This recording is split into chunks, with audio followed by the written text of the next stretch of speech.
Halo everyone, selamat datang di podcast Lensa Sosiologi UNJ.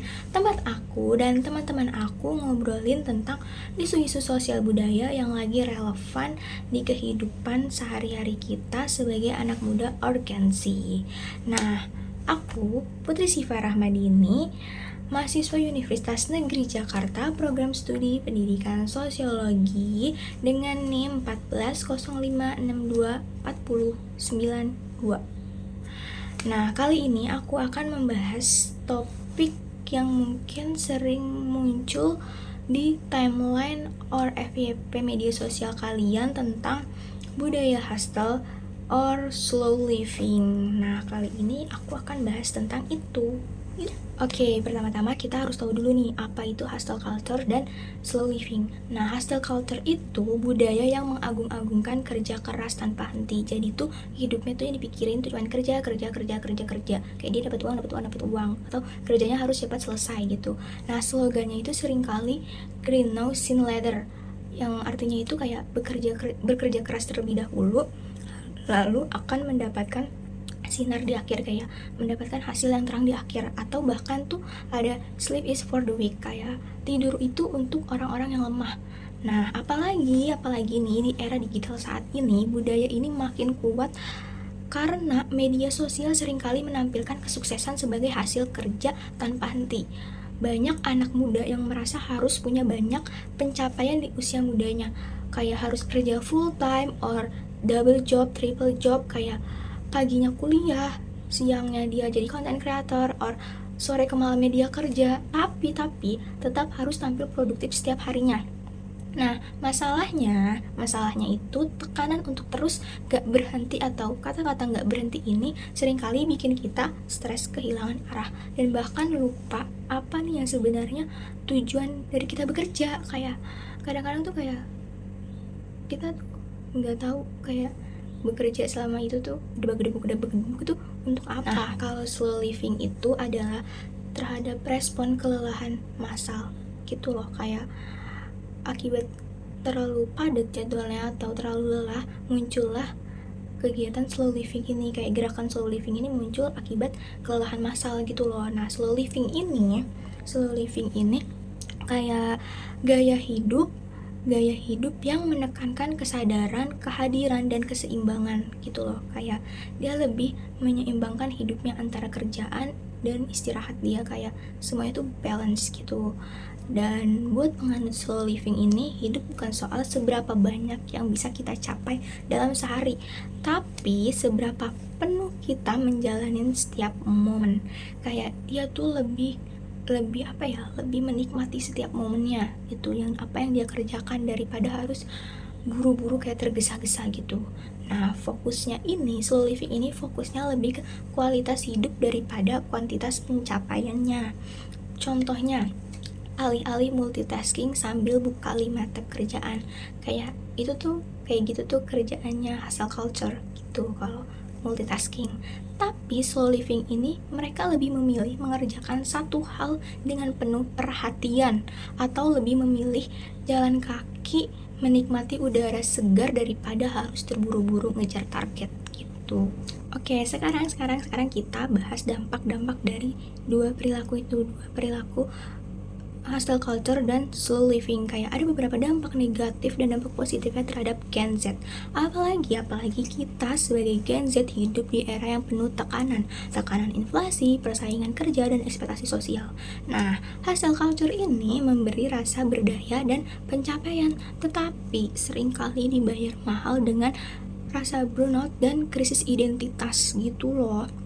Kayak lebih spesifiknya, dampak positif dari hustle culture ini meningkatkan semangat kerja dan produktivitas. Kayak dia tuh lebih mendorong seseorang untuk fokus pada tujuan, kayak mencapai target dalam waktu singkat.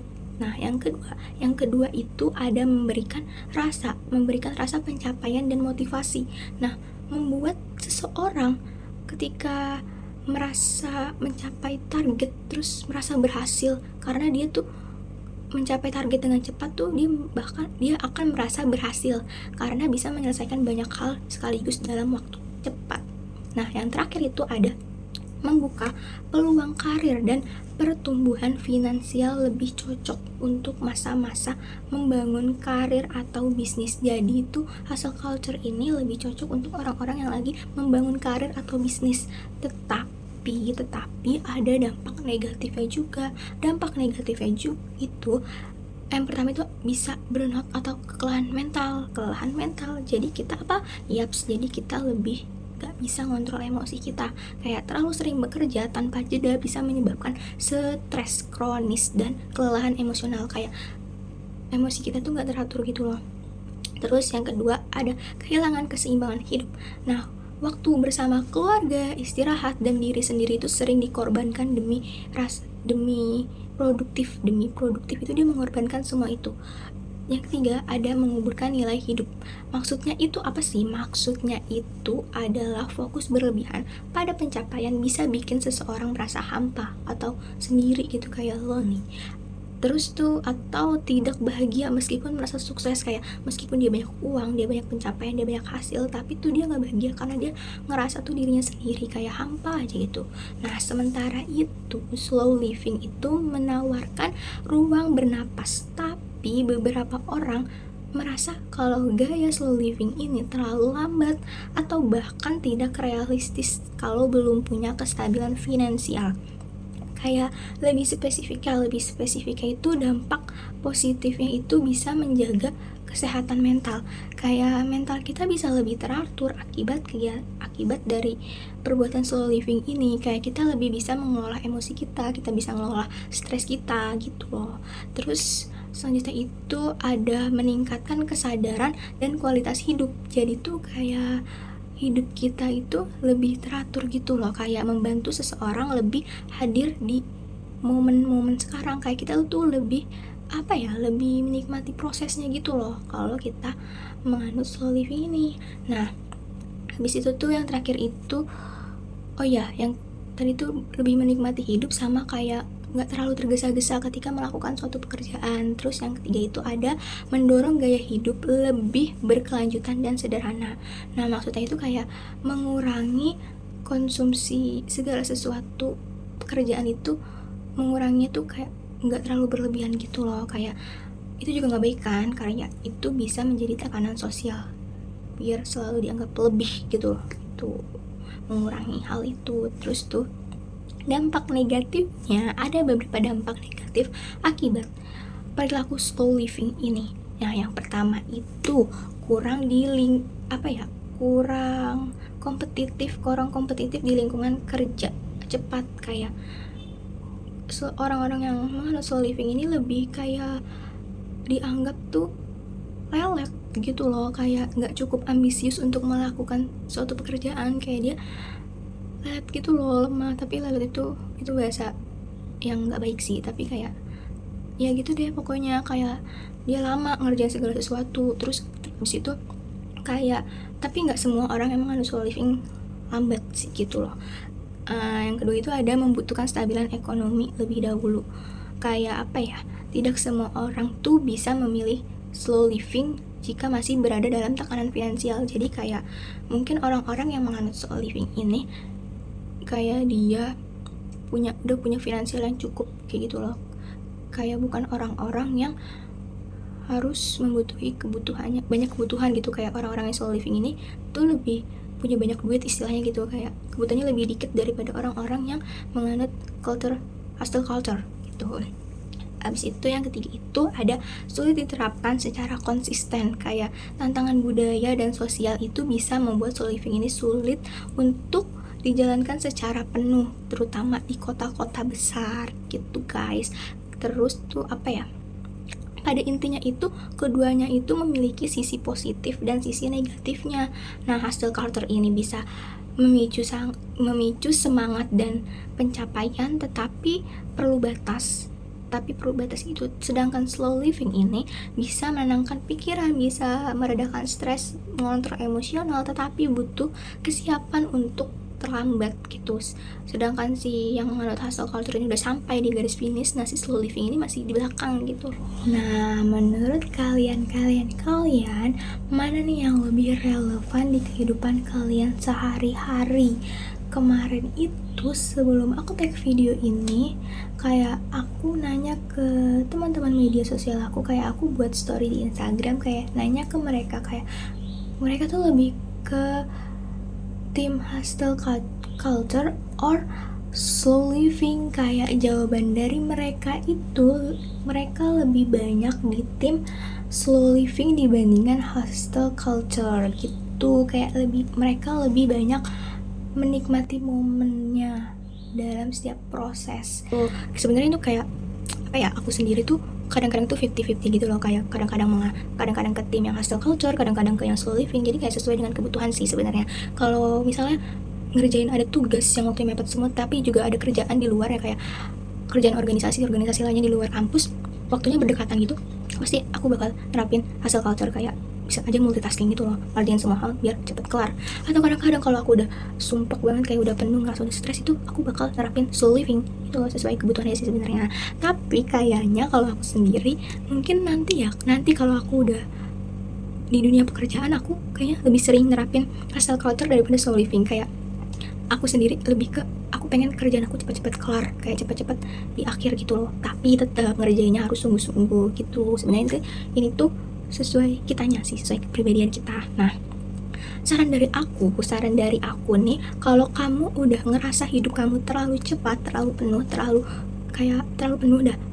gitu, kamu harus yang namanya udah saatnya kamu memperlambat semuanya, kayak nurunin kecepatan perlahan-lahan gitu loh. Kayak nggak harus semuanya tergesa-gesa, nggak harus semuanya harus kelar saat itu juga. Kayak coba kamu praktekin mindfulness atau journaling, atau sekedar mengurangi target harian, kayak target kamu setiap harinya tuh kayak dikurangi. Kalau kamu udah ngerasa penuh, kalau kamu udah ngerasa semuanya terlalu cepat, kamu kurangin itu, nggak apa-apa banget, karena itu juga nggak akan merugikan orang lain gitu loh. Kayak kamu harus memikirkan diri kamu sendiri gitu. Nah, tapi kalau kamu ngerasa semuanya terlalu lambat, atau kamu dalam fase membangun karir, atau punya banyak energi untuk berkarya, untuk beraktivitas, semangat itu lagi penuh banget, nah hustle culture ini bisa menjadi alat yang tepat, atau bisa menjadi perbuatan yang tepat gitu loh. Kayak asal jangan sampai kehilangan diri kamu sendiri di tengah perjalanan. Kayak di tengah perjalanan jangan sampai kamu merasa tergesa-gesa gitu loh, terengah-engah sama apa yang kamu kerjain gitu. Yang penting itu adalah menyadari kapan harus kamu gas, kapan kamu harus rem gitu loh. Semuanya itu ada porsinya masing-masing, harusnya gitu. Karena kesehatan mental dan kualitas hidup itu bukan hasil akhir, tapi proses yang harus kita jaga setiap harinya. Jadi kayak kita harus lebih menyadari kesehatan mental kita. Kayak kita semakin dewasa, semakin harus mengerti kayak kapan kita harus ngerjain semuanya secara barengan, kapan kita harus berhenti gitu loh. Sebenarnya tuh harus seimbang gitu loh hidup ini. Nah, itu dia obrolan kita hari ini tentang hustle culture dan slow living. Nah, dua gaya hidup ini nih yang kelihatan sangat bertolak belakang, tapi sebenarnya bisa saling melengkapi asal kita tahu bagaimana kita memproposikannya gitu, kayak menempatkannya di situasi yang apa. Jadi kalian ini tim mana nih? Tim hustle culture atau tim slow living? Nah, atau mungkin kalian tuh sedang belajar jadi tim yang seimbang antara hustle dan slow living. Nah, oke, terima kasih ya karena sudah dengerin podcast aku kali ini. Maaf banget kalau ada kurang-kurangnya, kalau sering belibet-libet ngomongnya. Jangan lupa follow podcast ini untuk bahasan menarik lainnya. Sampai jumpa di episode selanjutnya. Dan kalian harus jaga diri baik-baik secara fisik maupun mental, karena itu sangat penting di hidup kita. Bye-bye.